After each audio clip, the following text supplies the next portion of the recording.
Alrighty, good evening everybody. Welcome. Thank you for joining us. We are very fortunate to have Dr. David Skilling with us tonight, and actually the morning for you, David. Thank you so much for joining us. I'm just going to go through a quick background. David is a Kiwi, but he's been based offshore for a long period, now in the Netherlands. He is the director of Landfall Strategy Group, advising governments, companies and financial institutions across the globe on economic impacts and politics, with a particular focus on small advanced economies like ours. And prior to that, he had worked for McKinsey Group, which is one of the most respected global consulting firms. He's been advisor to government here, Treasury, and he has his PhD in public policy and his master's in economics. So he is more than qualified to help us make sense of what is going on in the world right now, give us a global perspective on the impacts of economies in these really strange times, and of course what that might look like for New Zealand. Hopefully some of the insights that he gives us will be helpful in informing your investment decisions. Now, what we're planning to do is spend approximately 40 odd minutes, and we're going to have a bit of a conversation, a little bit of Q&A between myself and David, and possibly leave some time for questions at the end. You do have the the Q&A function on your Zoom, so feel free to pop some questions into that. Everybody is on mute, so please just use the chat function. David should be able to see some of those questions, so if he can weave those into some of his responses as we go, then he will do that. Hopefully we'll have a little bit of time at the end to pick up some of the dedicated questions. Just want to let you know that we do have a huge number of people online tonight, which is really exciting, so I doubt that we'll be able to get to all of the questions, but hopefully we will at least come away after the hour with a really good overview of what is going on, what are some of the key issues coming up for New Zealand, and particularly how that might filter into giving us confidence, and particularly around making investment decisions. So let's dive into it. Like I say, it's crazy times, and I know that you've got this huge sort of global view of what is going on. Give us an overview of the world, where the world is at in terms of a post-COVID recovery, and in particular where New Zealand fits into that. Of course, we are only transitioning from an elimination approach, but many other economies are much further down the road. So what are you seeing? Well, so when we talk about the world is proceeding at different speeds in different places. So if you look at the developed world, in general, it's a directionally positive story. So in terms of COVID cases in general have, cases and deaths are stabilized and coming down in the US, in Europe. The global economic recovery is proceeding pretty well. We'll have got back above pre-COVID levels of GDP. Well, some countries, including New Zealand, have already, but the world will by next year. So it's a much sharper recovery process than we had expected last year when we went into this. So directionally very positive. And the vaccinations have been a game changer, obviously, in terms of weakening the link between cases and deaths or severe cases. But there's a lot of variation when you look across the world, right? So if you look at Europe, where I'm sitting now, and North America to an extent as well, vaccinations with variation obviously have proceeded pretty well, and that has allowed cases to come down, deaths to come down, and has meant that over the last 3-4 months, over the northern summer, things have begun to normalize. Restrictions have been lifted. In Europe, the summer was kind of quasi-normal. Vaccination passports and the like meant, at least within Europe, people were able to travel. And economies have begun to bounce back actually reasonably strongly. So retail spending is good. Travel, as I mentioned, is pretty good. Firms are a bit more confident. You see a similar pattern with variation in the US as well. Asia is a different story, which is largely a function, in Asia here includes New Zealand and Australia, which is largely a function of the fact that they have adopted quite different approaches. So whereas, sort of generalizing here, but Europe and North America treated COVID essentially as a serious case of influenza, right? It was partly because they were late to the party in terms of locking down. They didn't have experience of SARS 15, 20 years ago. So they kind of tried to manage pressure on the public health system. They accepted cases and deaths. Whereas in Asia, with a recent memory of SARS in China and Southeast Asia, they locked down hard with some success. Australia and New Zealand copied that playbook as well. initial period of pain successful, and so they're able to reopen their domestic economies. The issue now is that it's difficult to get out of that, right? And so different countries are moving at different paces, but essentially you've got a very multi-speed recovery profile. Singapore, as an example, is trying to get out of it, somewhat pragmatically, as it generally does, moving in the right direction. Australia and New Zealand are a few steps behind that, and that variation in speed is going to have a direct mapping onto the speed of the economic recovery profile in those countries. So, overall good. Things are tracking in the right direction, but it's going to be very multi-speed and very stop-start. And I think New Zealand, having done very well, both in terms of COVID numbers and in terms of economic numbers over the last 12 to 18 months, is, I think, going to find it a little bit more challenging going forward compared to other countries, because it is going to lag in terms of opening up, even compared to Australia and certainly Singapore and Europe. It's going to lag. Borders are going to be reopened much later than elsewhere. And even when restrictions are lifted, my guess is that there's going to be a very stop-start profile of opening up. One thing we've learned in Europe, in Israel and elsewhere, is that even once you're double vaccinated, that's not utopia, right? Cases break through. We're now into booster shots. And I think the issue with New Zealand is that expectations have been managed by the government and the government's record of success to an extent to be quite risk averse. The tolerance for cases, for deaths is fairly limited. So I think one of the big headwinds to the economic recovery profile for New Zealand going forward is it's going to be quite difficult to get out of the grip, if you like, of the remaining restrictions. Whereas Australia, Singapore, certainly Europe, I think it's a much clearer profile going forward. Do we need to be concerned about China, given that China is one of our biggest trading partners and is sort of a major centre for production, and the Chinese economy is easing a little bit? Do we need to, and obviously their borders are closed to travellers right now too. So what is the concern, if any, for China in terms of New Zealand? Yeah, so it's a big one. So, about a third of our merchandise trade, our goods exports, go to China. And as with the global financial crisis, China has been a big source of support for New Zealand during COVID, during the GFC. Chinese export demand helped prop up our economy. This time round, the fact we've had fairly resilient import demand from China has helped prop up the dairy, forestry, other commodity exports. And that's been one of the supporting factors for New Zealand's recently strong performance through COVID. That is softening. I mean, clearly we've had a hit because of no Chinese tourists, no Chinese migrants or students or the like. But going forward, I think there are two dimensions that are worrying. One is that China's borders, as you mentioned, remain closed. I think are going to remain closed for some time. And so that means that even when we open our borders, even when New Zealand opens our borders, Chinese tourists are not going to come back, at least not in any significant numbers. And my expectation is that though Chinese borders are going to remain de facto closed for quite some time. And by some time, I'm talking maybe a year, maybe more, and by extension, Hong Kong is in that camp as well.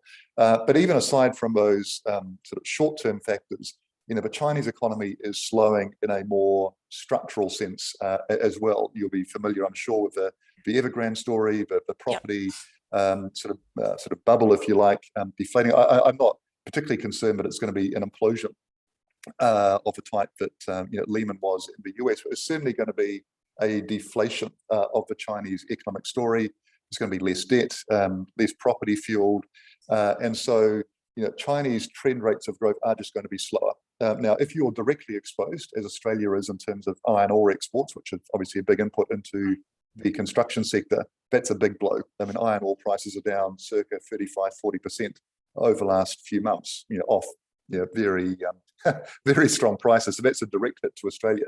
New Zealand's export exposure to China is kind of more on the consumption side, so dairy, fruit, forestry, and the like. So we're more exposed, if you like, to the general sort of economic profile of China, and that's going to be slowing. That means lower prices, slightly lower export volumes. So that's going to be kind of more of a headwind. It's not going to be fatal, but it's more of a headwind.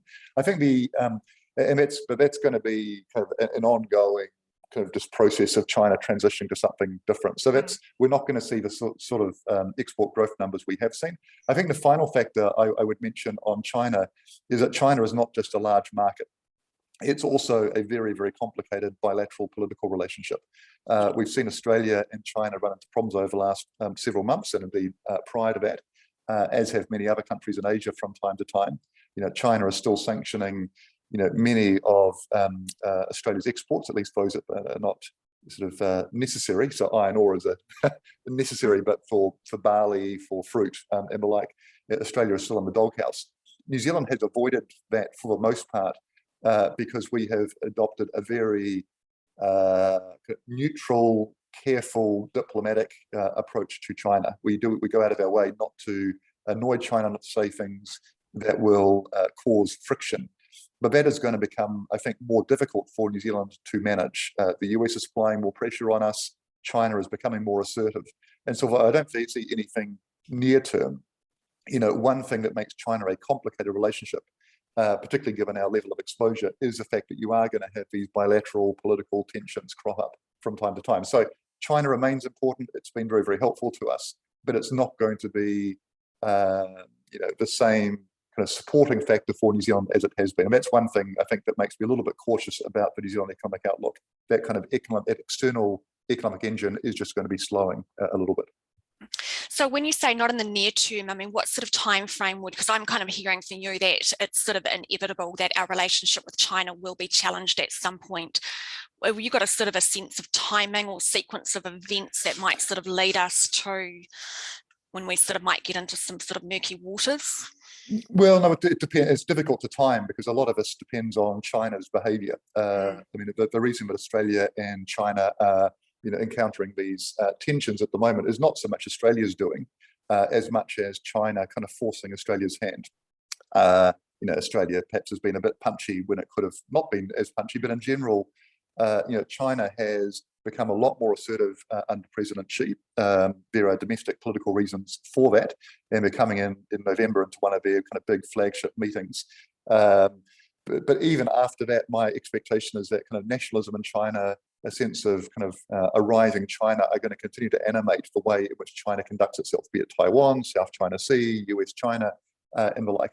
So, and I think on the other hand, you've got the Biden administration that, although a much more kind of friendly and diplomatic and manageable version of the US compared to President Trump, who was kind of just all over the place, their US approach to China, if anything, has become more hawkish than under Trump. And the challenge for New Zealand is that exactly because President Biden is a more kind of conventional administration, they are able to apply much more conventional forms of pressure. They will say to New Zealand, to Australia, we expect the following things of you in terms of saying things or doing things, or not allowing Huawei, for example, to roll out 5G networks. And so New Zealand is going to have to, on some issues, choose sides, which is one thing that we've very much not wanted to do. And so, again, it's not going to be kind of a 180-degree U-turn, but there are going to be specific issues that crop up from time to time on which New Zealand will have to make a choice. I think that, so one, I can't time it. I think in the short term, the next year or two, I think, that the risk is reasonably low, partly because China is occupied with Australia, with the new Australia-UK-US deal, in which New Zealand is not part of. So I think, in a sense, China probably has bigger fish to fry over the near term. But if your horizon is the next 5 or 10 years, the prospect of something going wrong, if you like, in the New Zealand-China relationship is reasonably high, and that will have commercial spillovers and will be a significant shock to the economy. Okay, thank you for that. I just want to pick up on just a comment that you made earlier, just around GDP levels. So Grant Robertson tells us that the this massive additional borrowing for COVID is not a problem for the economy, as our government debt and GDP ratios are much lower than other countries. Do we need to be concerned about that comment? Well, yes and no. So the minister is right in the sense that now, even after the COVID spending and borrowing over the last year or two, our debt levels compared to most other advanced economies remain at the low end of the distribution, which is partly because we went into COVID with very low levels of debt, because successive governments for the last 25 years have deliberately run a very tight shop. And we got fiscal down. It went up during the global financial crisis and then began to come down again under Bill English and John Key. And until COVID, the current government had actually done a reasonably good job of kind of keeping things under control. COVID, has been, a different experience, both for New Zealand and many other countries around the world. Look at the US, the UK, debt levels are spiking higher. It's interesting, New Zealand had one of the most aggressive fiscal support packages as a share of GDP of any advanced economy in the world. I don't think that's widely appreciated in New Zealand, just how important that fiscal stimulus was in terms of support to firms, support to workers, just letting automatic stabilizers work. So one of the reasons that New Zealand has done so well over the last 12 to 18 months is because the government has kind of spent and borrowed, not all of it in a particularly targeted way. I think, as the minister says, New Zealand is still kind of in okay shape, but it's not in a shape that you want to continue. And at some point, we need to start getting that debt level kind of bending down again and moving in the right direction. So I worry a little bit that we have, relied too much on debt to kind of prop up the economy, and the spending that we have done has not been particularly well targeted on things that will support the New Zealand economy once we come out of COVID. So one of the common features that New Zealand, as well as other countries, have done is support firms, support employers, enabling firms to keep employers on the payroll. I think that's been good. But an additional thing that many other countries have done is they've been investing heavily in thinking about the green transition. So more investment in renewables, investing in infrastructure, investing in digital, realizing that the post-COVID world is going to be a different animal than the pre-COVID world. Many of these pre-existing trends are going to be accelerated. New Zealand really hasn't done that. So even when you look at the COVID recovery fund, and I spent a bit of time looking through the various line items, it's very, very short-term in nature. And that worries me a little bit. We spent a ton of money and we don't have an enormous amount to show for it. I mean, yes, the economy has done well. And frankly, this was a once-in-a-generation crisis. Everyone was scrambling. So I don't particularly fault the government in the short term for what they did. My concern is more that there wasn't a kind of a longer-term dimension to it, number one. And number two, we're going to have to transition from an economy that's importantly kind of fiscally supported to an economy that can stand on its own 2 feet. And again, the kind of withdrawal of the fiscal support that will be inevitable over the next period is going to be an additional factor that drags on the strength of the recovery profile. So, I don't think the government's done a terrible job, but I think that we kind of look at the economic numbers we have produced and think, actually, wow, New Zealand's doing fantastically well. Well, I mean, yes, it has been, but there are, if you like, some artificial factors that have supported how well we've done, but that won't be in place forever. So do we need to be concerned about the fact that New Zealand has this really high level of household debt, given that we've been riding this massive property boom wave, and there is, a huge amount of household debt, and we sort of put that together with this government debt? I mean, collectively, does that become a concern from that perspective?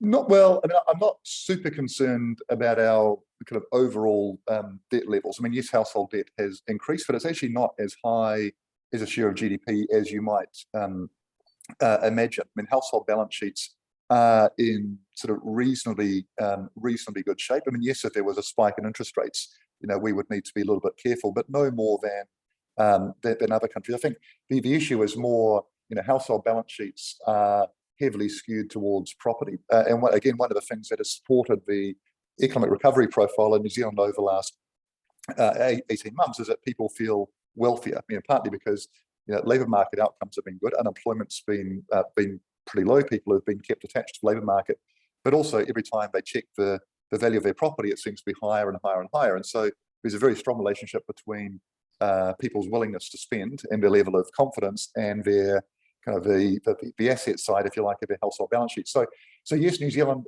has more debt than I would like it to have. Is it an acute exposure that is kind of out of line with what you see elsewhere? Not yet. The area where New Zealand is out of line is in terms of the strength of appreciation in property prices, right? So the fact that New Zealand's house prices over the last 20 years have run up much more quickly than they have elsewhere. There are some people who, might have become kind of overly exposed, wouldn't be in a position to kind of ride through a kind of a correction, if you like, in property markets. But so there will be some portions of the New Zealand population that kind of probably are overexposed. But as a general proposition, I'm not overly concerned about kind of household debt levels or national debt levels, at least not compared to other countries.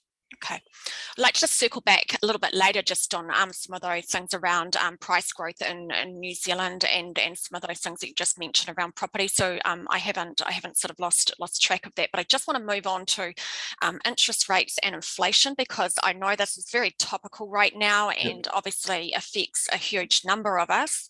So just to sort of précis for those of you listening, CPI data for the September quarter, it was 2.2%. It's the highest quarterly growth that we've seen in New Zealand since 1987.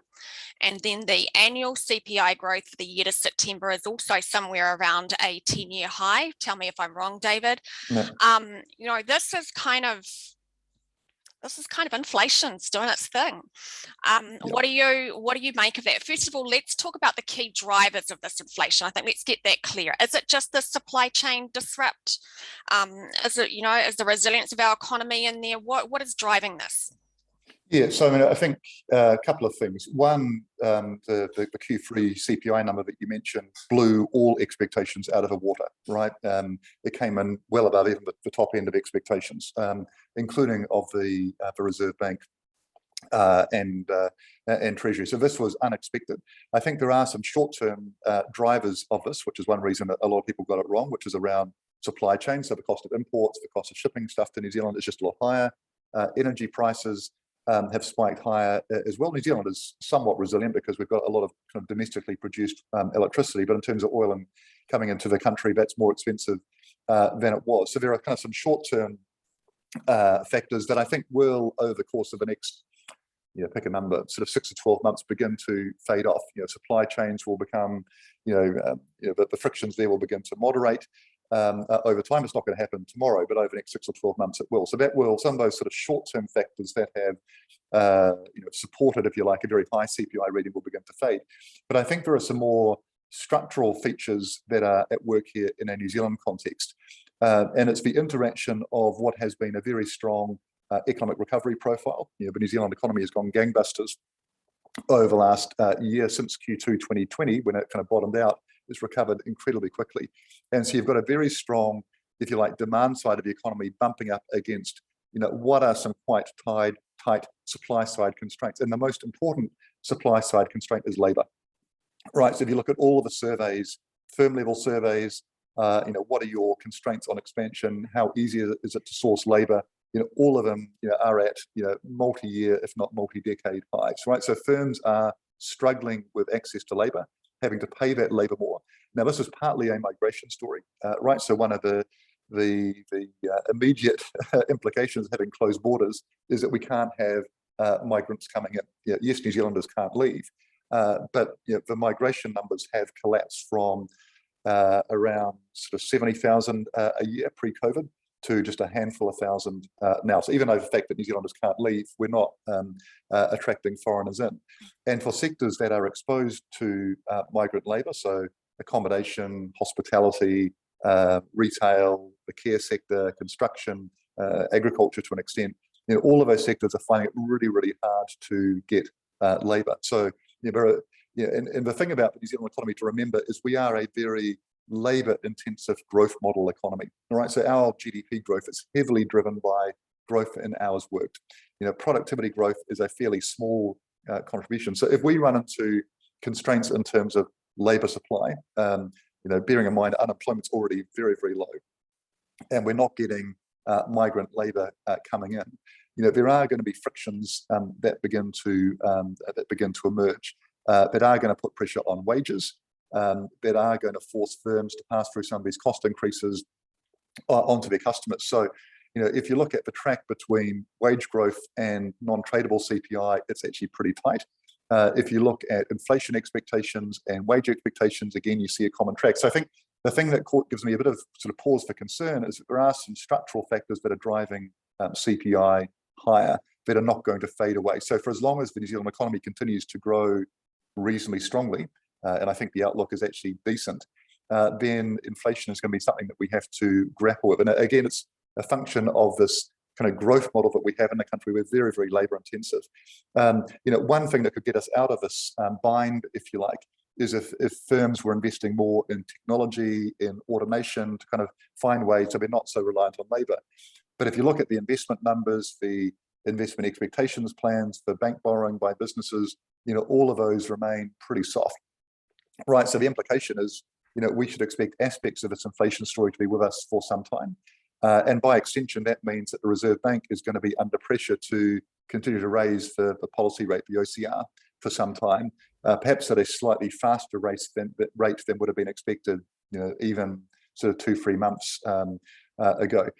But I think, one, and I'll close here, I'll throw back to you, but one constraint on that kind of otherwise kind of bleak story about kind of embedded inflationary pressures and the need for a Reserve Bank to raise rates is that New Zealand is, in the New Zealand monetary policy decision-making process, is kind of, you need to see that in a global context. So the decisions that the Reserve Bank make, yes, are a function or a response to kind of New Zealand domestic factors like higher wages, inflation expectations and the like, but also are set in a global context. So if the Reserve Bank of Australia and the Fed and the European Central Bank are not raising rates aggressively, then that's going to put a slight constraint on the speed with which the Reserve Bank raises rates as well. And my kind of global story is, I think, although there are inflation pressures around the global economy, there are going to be real constraints on the speed with which interest rates move up, in part because the debt load, both in governments and in the private sector, is so high that if central banks were to increase interest rates quickly, it would create some real economic challenges. So I think there are going to be sort of economic and political constraints on central banks around the world lifting rates aggressively. And that, by extension, is going to put a bit of a constraint on how far Adrian and his Reserve Bank colleagues are going to raise rates here. So yes, an upward profile, but I don't think we're going to be moving back to kind of pre-GFC levels of interest rates anytime soon, even though inflation pressures are, I think, quite significant. And of course, it's not so much, we're going to be at sort of, at levels well below historic averages, but then it's all about proportional increase. When we're talking about sort of some of the impacts and risks, about proportional increase, is it not? Yes, so that's partly right. If your kind of investment decision and your expectations are grounded in the experience of the last few years, then it's certainly the case that we are, we're entering into a new world. And one thing that's interesting, is that the speed of increase in look at the 10-year government bond rate has been quicker in New Zealand than it has elsewhere. So there has been a pretty swift re-rating of the New Zealand interest rate outlook. But my guess is that as I said, we're not going to go back to the kind of pre-GFC days quickly. Even though inflation is, as you mentioned earlier, we're getting back to levels that we haven't seen for a few decades. We shouldn't read that as meaning that interest rates are also going back to those levels. So, there is going to be a significant sort of percentage increase. If you're going from sort of 1 to 2% and going to sort of 2 to 3% in a proportional sense, that's a very significant, very chunky increase. So we do need to get used to, if you like, a slightly new normal, but I think it's going to be with us for some time. But I think these global pressures on interest rates mean that we're not going to go back to a 2012, 2014 level of interest rates. It's going to take, there are going to be some constraints on that. So given the sort of the trajectory that we're on, if you like, what are your thoughts about what might happen in the November OCR announcement?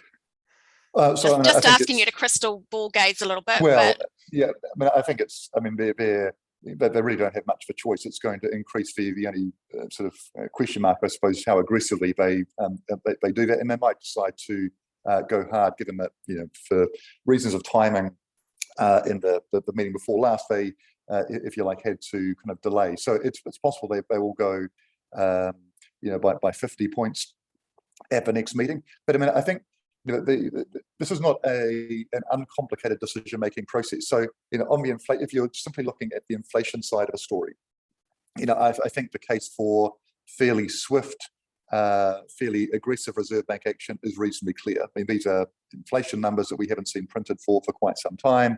There's a structural element to it. It's not completely transitory. Elements are transitory, like supply chains and the like, but there's kind of a structural element embedded in it.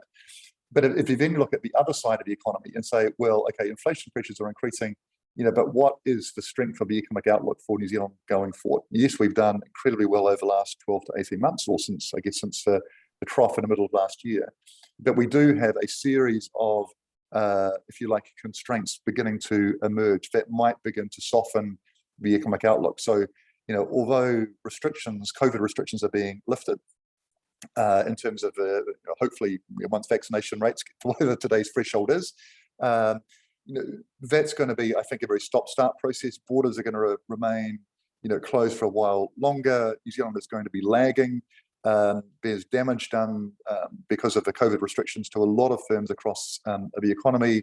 Labour supply is going to be dampened for some time, and so the demand side of the equation is somewhat complicated as well. So if it was the case that the economy was continuing to go in gangbusters and inflation was moving up, then the case for Reserve Bank is pretty straightforward. But here I think we've got a bit of an issue where, after a period of very strong growth, the economy is going to begin to soften, not fall off a cliff, but begin to soften at the same time as you have inflation pressure. So that's going to, I think, put the Reserve Bank in a bit of a bind in terms of how aggressively do you want to move. And so I think it is possible they'll begin to err a bit on the side of caution in terms of not going quite as hard as you might imagine. So it's hard to be precise because these are circumstances that we haven't seen for quite some time. The Reserve Bank are probably a bit behind the 8 ball at the moment and might need to catch up a little bit, but at the back of their mind will be, as I said, one, the global context, where I don't think interest rates will be moving up that quickly, and secondly, I think the prospect for an economy that's going to continue, that is going to begin to soften a bit compared to its trajectory over the last 12 months. So, it's a little bit of, I know economists on the one hand, on the other hand, but it is a little bit difficult because there are these forces that, if you like, are moving in in different directions.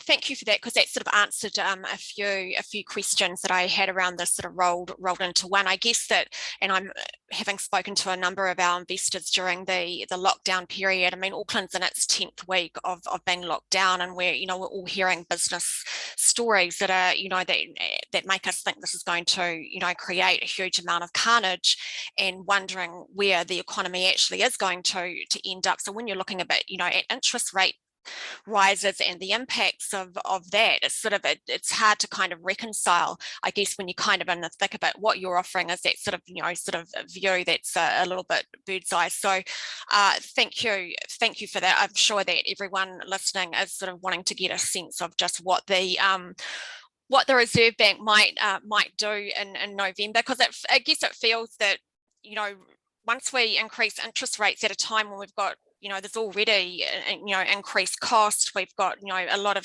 small businesses that are making New Zealand turn, have been really suffering through this time, and they are businesses that are often funded through the equity in their homes. So interest rate rises are very, very material to a huge number of people. Yeah, so I think that's the concern is that the economic numbers, the GDP numbers and the like, have been very strong compared to other countries, and I think there's the mistake I think would be to say, look, the economy is in kind of fundamentally good shape. There have been, as we were discussing earlier, some artificial stimulants, if you like. The amount of fiscal and monetary policy support that has gone into the New Zealand economy is unprecedented, and I think the fact now that we as you say, Auckland in particular has had this extended lockdown period with kind of an uncertain profile ahead. I don't think we should underestimate the degree of kind of unseen damage, if you like, that has been done in terms of firms that are operating under financial stress, firms that are pretty close to having to let employees go because they just don't have the ability to make payroll. And also, I think if you look at the external sectors of the economy, although I mentioned commodities earlier having done well, for a lot of smaller firms who haven't been able to visit clients, haven't been able to do business development and the like, if you're Fonterra, you're probably okay. Yeah. But if you're a small startup, then you have lost an awful lot of business. Increasingly, you're against competitors, say in Europe or America, that are close to business as usual in terms of ability to travel, to see clients, and the like. So again, some of these things aren't evident immediately, but over time, you will begin to see them. So I guess I worry a bit that the shadow of COVID, the economic shadow of COVID, is going to become a lot more evident over the next few quarters in terms of what the underlying kind of damage has been. So the top line numbers look good, but I think the top line numbers are somewhat flattered, if you like, by the amount of support and by sort of the experience we've had over the post-COVID period until the last quarter or so. And I think the other factor, and I kind of referred to this in my opening remarks, was I think there is a bit of a kind of a hope that once kind of Auckland gets out of lockdown, once we hit our 90% vaccination threshold or whatever it's defined to be, then that's kind of a finishing line. And I think the experience of the rest of the world is that the finishing line keeps getting moved back and moved back and moved back. So Israel is a classic example. First off the rank in terms of vaccinations, did very, very well, opened up even with significant proportions of its population vaccinated, then been discovered it had to go back into lockdown and is now doing booster shots. Similarly in Singapore, where they've got close to 90% vaccination already, but they're getting 10 to 15 deaths a day. And having to go onto ongoing lockdown. So I think, although there's a lot of focus obviously on the summer, getting things back to normal, I think, Q1, Q2 of next year, even when we get to the 90% vaccination rates, the question I suppose in the back of my mind is the public mood, the New Zealand public mood, in a position where it will accept those kind of Singapore numbers, 10, 15 deaths a day, thousands of cases a day, even if they're not all serious, or will there be kind of political pressure to lock down? So I think, one of the unknowns at this stage, one of the economic challenges, I think, or economic risks ahead, is the extent to which 2022 is actually going to be quite a bumpy year. It's not going to be back to pre-COVID. There's going to be a sort of a stop-start process. Borders reopen, then they're locked down. Localized restrictions are reimposed. Because I think the difference between New Zealand and Europe, as far as I can tell, is that the level of risk aversion in the New Zealand public debate around COVID and our tolerance for for cases and for deaths is very, very low.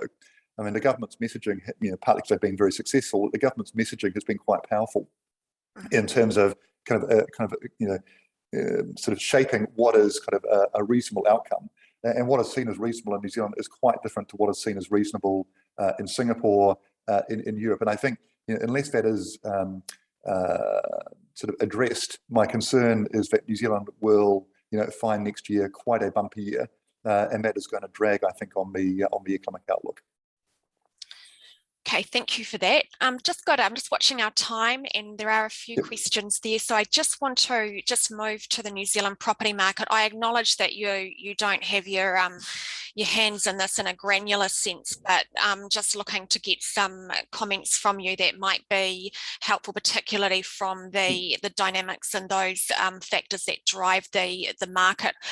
I mean, New Zealand's property market has continued with this incredible amount of buoyancy during the pandemic. I mean, it was a surprise to everybody when we came out of that first lockdown that the market just continued to move and move and move and just never stopped. And it's continued to move through this lockdown as well. I mean, is that a surprise to you? And do we need to be concerned about it? So yes and no. So I mean, one, yes, it was a surprise to me because I, along with I guess many others, thought that an economic shock of the magnitude of COVID, a bit like the global financial crisis, would have a negative impact on the New Zealand property market. I mean, during the GFC, we were down, I guess, circa 10% at one point. And so I was kind of thinking that's not an unreasonable kind of rule of thumb for thinking about the economic impact of COVID, which, if anything, was a larger shock. And of course, that proved to be completely untrue. And it is, I think a lot of people were wrong-footed by that. It's interesting to note that, this is not a uniquely New Zealand story. This is a story that you see in many other advanced economies around the world. After a brief period of perhaps uncertainty in the first quarter or two of last year, property prices in many economies in Europe, in the UK, in the US, and Australia have done remarkably well, which is a function, I think, of even lower interest rates. Probably a bit of adjusted lifestyle demand combined with working from home. People want a bigger house because they're expecting to spend more time there. They value greenery and open space more than they may have pre-COVID, as well as the fact that for some people, they were kind of cashed up, weren't going on holiday. They had kind of discretionary cash to spend, and they thought, well, let's put it into either upgrading our house or spending more on a house. So I think, you know, the benefit of hindsight, you can kind of rationalise why this happened. You know, New Zealand was and is an outlier in terms of the speed of appreciation, both over the last 20 years, and particularly the speed of appreciation over the last 12 to 18 months. But in terms of direction, New Zealand, you know, there's a consistent story, consistent profile, I suppose, between New Zealand and many other advanced economies. So the issue is, you know, how long does this continue? I think in terms of the likelihood of a kind of correction of the type that we saw during the global financial crisis, you know, to me, you know, there are, I mean, well, I guess one thing is you can't have property prices that grow at 25% a year indefinitely, and things just don't continue to grow. But in terms of a kind of negative price growth on a, you know, on a somewhat sustained basis, I think the only two triggers, if you like, that would give rise to that compared to a more kind of sort of smooth normalization where kind of price growth goes back to kind of single digits and then kind of moves sideways. I think that the two things that I think would be of concern in terms of a more kind of disorderly kind of correction process is, one, a material spike in interest rates. Exactly what that number is, I don't know. But if interest rates were to move in a sharper way upwards than the way in which I'm describing, you know, where the Reserve Bank is not spooked by what is happening on the demand side of our economy and is not constrained by interest rate or the absence of interest rate rises elsewhere, if interest rates really were to spike up, that would be a concern. And secondly, if something bad was to happen in terms of labour markets, so if unemployment moved up, you had a lot of households where there were kind of income shocks, then that would be the other thing that I would keep an eye on, you know, of the type that we saw during the global financial crisis, where unemployment rates began to move up. You know, I don't see that as likely. I don't see unemployment as likely to move up. Labour markets, as we were discussing earlier, I think are going to remain tight. So I think the major trigger or catalyst, if you like, for a correction is a standard one of interest rate rises. And I think, yes, they will move up. That will take, I'm sure, some of the heat out of the property market. But I don't see that happening in a, you know, in a spiky, disorderly way. So certainly it will take some heat out. Is it sufficient for a correction? You know, I don't think so. And one reason it gives me a measure of confidence in that is when you look across the you know, other advanced economies, you know, you see, you know, a very consistent pattern of growth for, I think, fairly similar reasons. Nor do I think that the policy measures that have been announced to date are going to be sufficient to generate a correction. The various tax measures, the ban on foreign investors and the like, you know, those don't seem to have been sufficient to take the momentum out of the market. You know, over time, you know, supply is building, particularly in Auckland, but more generally, supply is building. So again, that kind of demand-supply story will be resolved. But again, that's kind of a multi-year story, it seems to me. So, you know, I guess I'm kind of conflicted a little bit because I think New Zealand house price valuations on many measures are incredibly stretched compared to many other jurisdictions, be it Australia, US, UK, but also other small economies. So, you know, I find it hard to rationalise why they are, you know, that much higher than elsewhere. But in terms of the correction, you know, absent a sharp increase in interest rates or a sharp increase in unemployment, you know, I don't see a massive correction happening. I think it is going to be a more kind of a more orderly process, I guess, of house price increases kind of moving back towards kind of zero or kind of single digits and then moving sideways over time.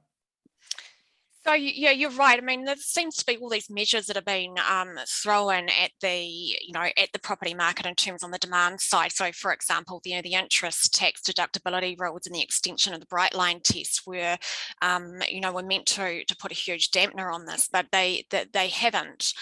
And so it's sort of looking and going, well, what is it? We currently sit at the top of the table in terms of price growth. I mean, globally, we're at the top of the table. 25%, we're up there. Is it that we do have this real structural issue with in terms of supply? So I know that sort of talking about that we've got consents are up, we've got things that are mobilising in terms of construction, but then on the other side we're going to have we're still dealing with the labour shortages. We're going to have a long tail potentially in terms of the supply chain disrupt that sort of impacts the construction and supply side of things. I mean, is it that we just can't get on top of the supply side?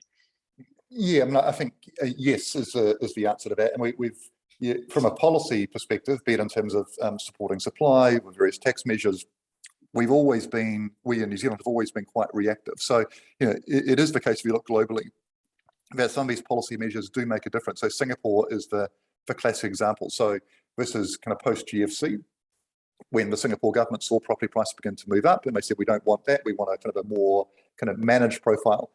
So they unleashed enormous amounts of supply. Now, Singapore is somewhat idiosyncratic. They've got a big, the government's a big kind of housing developer as well, but they ramped up the public housing supply. They released land for private development at the same time as they put a whole range of tax and macroprudential measures on the housing market. And because of the aggression and the front-footedness of those measures, house price growth was then pretty much flat for the next sort of several years, while in Hong Kong and many other countries, they went up sharply. So New Zealand, as you say, has put in several of these measures, particularly macroprudential, tax and the like, but it's always been a bit too little, a bit too late, when there's already kind of a ton of momentum in the property market. They've never been kind of enough to cramp that. And similarly on the supply side, the measures have been very half-baked. I mean, Kiwi Build wasn't a roaring success from the government's perspective. No, not at all. And I think going forward, as you say, I mean, yes, consenting is up. But construction in New Zealand, at least, is a very labour-intensive sector. Migrants have, at least historically, been an important supplier of labour into that sector, and that's not going to be the case anymore. So unless you can convince New Zealanders that actually construction is a great sector in which to build a career, there are going to be kind of constraints on that. The workaround, I suppose, would be to make significant investments in kind of new technologies, modular construction, 3D print, all of that kind of whizzy stuff. But again, New Zealand is not making enormous progress on that. So I suspect you're right. It is going to be a very kind of long process of getting supply to actually generate, for kind of the supply side to work in terms of new kind of housing units coming on. So it will eventually work, but it is going to take time to get there. And the closed borders certainly haven't helped. But the one, migration works on the supply side, also works on the demand side. So the fact that you've got slower migrant inflows and slower population growth is going to reduce a little bit of the heat, particularly in Auckland, in terms of sort of housing demand, or at least kind of rental demand, and by extension housing demand. So that will help a little bit. But again, the market has got so much heat in it and so much momentum and so much kind of inbuilt kind of expectations that it's going to take a while for it to slow. And the government, I don't think, has the levers at the moment to really make a dent in it on the supply side. As you say, the absence of labour is one element of that. So, house prices will have to come off. Valuations are stretched. 25% growth is not sustainable. It might come off quite sharply, but in terms of a genuine correction, I struggle to see that in the current circumstances. Great, thank you. Really appreciate that. I'm going to watching our time, going to move to just some of the questions, and I'm just going to start with what's at the top. So just going back to China, what is your view of the current impact of China's electricity crisis? Yeah, so that's obviously been a dampener on Chinese growth, because factories just haven't been able to produce. There's been kind of rationing of electricity and other forms of energy. Again, for domestic political reasons, President Xi and his colleagues don't want that. They're coming into important meetings in November. They've got to keep the economy going, and so if you like, they're reopening kind of previously mothballed coal plants to generate electricity, and they've been they've been kind of closing these plants down in order to meet emissions targets that they had made, and now they're saying, look, we're not so concerned about emissions. We just want power to be flowing again. So I think short term, they've got the ability to kind of fix this just by kind of restarting power plants. There'll be some lags. It is going to slow the process of kind of China's already quite slow kind of transition process to a more green kind of energy mix. So they're going to prioritize the short-term growth over kind of these longer-term measures. They're still investing very, very heavily in sort of solar, in wind, and the like, but in the short term, they're just going to want to keep the lights on. So again, it's one of these factors that is going to dampen the Chinese growth outlook in the near term, and that's going to have knock-on effects for New Zealand. But it's not going to bring the Chinese economy to its knees. And I think if you take a slightly longer horizon, if anything, I think this will increase the amount of investment that the Chinese are making in broader forms of energy. They'll be ramping up investment in sort of wind, solar, et cetera, et cetera. So it's going to have a short-term economic impact, but it will be managed. Like many things in China, they're quite good at managing through crises. Okay, thank you. And another question just on China is, what impact do you expect to see with the impending collapse of Chinese Evergrande Group on Pacific Rim economies? Also the impact of magnesium production shut down on the world auto industry. Yeah, so I mean, just to take those in reverse order, one of the interesting things about the last few months is how interconnected everything has been, right? You have energy shortfalls, factories need to kind of shut down or run on reduced capacity, and then that means you've got reduced supply of magnesium, aluminium, all sorts of things. So you see commodity prices kind of rising, and sympathy is a huge kind of ripple effect. So I think much as the shortage of semiconductors is cramping production of automotives, for example, and sort of other electronics around the world. So German growth expectations were marked down significantly yesterday because car producers in Germany can't produce without semiconductors. Similarly, magnesium, as you know in your question, is going to have an impact on the auto industry as well. I mean, magnesium is one of these commodities that kind of floats below the surface. No one kind of knows it's important or it exists until it runs into shortfall. Again, I think it's one of these things where it will be addressed. The Europeans are already in conversation with the Chinese about figuring out ways to ramp up supply. So I think there are going to be some short-term constraints on production in auto and some other sectors as well. But in the next few months, I'm sure those frictions will be resolved. I think the Evergrande story and the property sector in China is a more significant structural set of issues. If you look at what's driven the Chinese economy, the construction and associated sectors have been a really important driver of growth. In terms of household balance sheets, rising household wealth because of housing has been an important stimulant of consumption spending. That model is going to be much less important for China going forward than it has been. And that's just going to mean a much lower level of trend Chinese growth. And in terms of what that means for other economies in the region, that just means lower import demand. Again, the exact exposure will depend on what you export to China. As I think I mentioned, Australia is much more directly in the firing line, as are economies like Chile, because they export iron ore to China. And so they're directly exposed to a reduction in the speed of construction. New Zealand is not, but a lower rate of household income growth in China means less spending on dairy, less spending on fruit, less spending on wine. And when borders reopen, less spending on tourism. So that kind of more subdued Chinese growth profile is going to have an impact on us. But it's going to be more of a sort of a softening than anything else. But given how important China has been for New Zealand in terms of export growth, that is going to be felt both in terms of prices and in terms of volume. So China is now it's about a third of global growth every year. It is the second largest economy in the world. So it does matter. And the thing about China is it is an emerging market. It's got much higher risk profile than other large economies. And I think one thing that New Zealand and others are going to have to get used to is that we've got one of the largest economies in the world with a much higher risk profile. And that means that the global risk profile is also going to be increased. So New Zealand needs to be much more thoughtful about managing that exposure than I think we have been historically. Great, thank you. It's really good to hear you speak on China, because China is is definitely a key consideration here, and to understand a little bit more about that has been great. Thanks for that.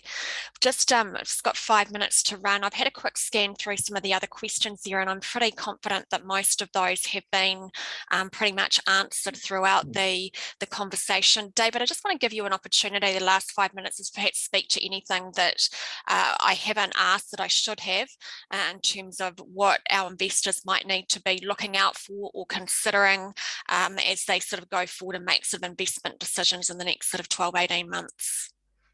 Yes, I think we've touched on many of these things. I think at a high level, one thing I think to form a view on is the economic profile for New Zealand over the next 2 to 3 years. We're coming out of a period in which the New Zealand economy has overperformed against initial expectations. We've had a very good run through COVID. Australia and some others have also done well, but New Zealand is one of the leaders, if you like, in terms of economic profile. But how are we positioned as we kind of approach a finishing line? And I think there are a couple of things to think about here. One is what that finishing line actually looks like. And the analogy is that finishing line keeps getting pushed back, and I think it is going to be a very kind of stop-start process. And so, really thinking through, how strong, how resilient is the economic growth profile for New Zealand going to be? You do have these economic headwinds from China and elsewhere, but you've also got some kind of domestic factors that are going to begin to play into the strength of household income and the strength of demand. So, kind of figuring out your view on that, I think, is going to be important. And as I said, it's going to be a bit of time, I think, before the New Zealand economy moves into a genuinely post-COVID environment. I think expectations in New Zealand have been reshaped in a way that's going to make it difficult to kind of move on, if you like, in a way that Singapore and Australia are currently trying to do. So that'll be factor one on the demand side. And I think also just really understanding the interest rate profile and how the Reserve Bank is likely to act, which is one part a fundamental story around the labour constraints, wage pressure, inflation story, which I think is real and is structural for a period of time. Against the has there been a change in the way in which the Reserve Bank makes decisions? Is it going to be the case that they are going to be more cautious in raising rates than they may have been a decade ago?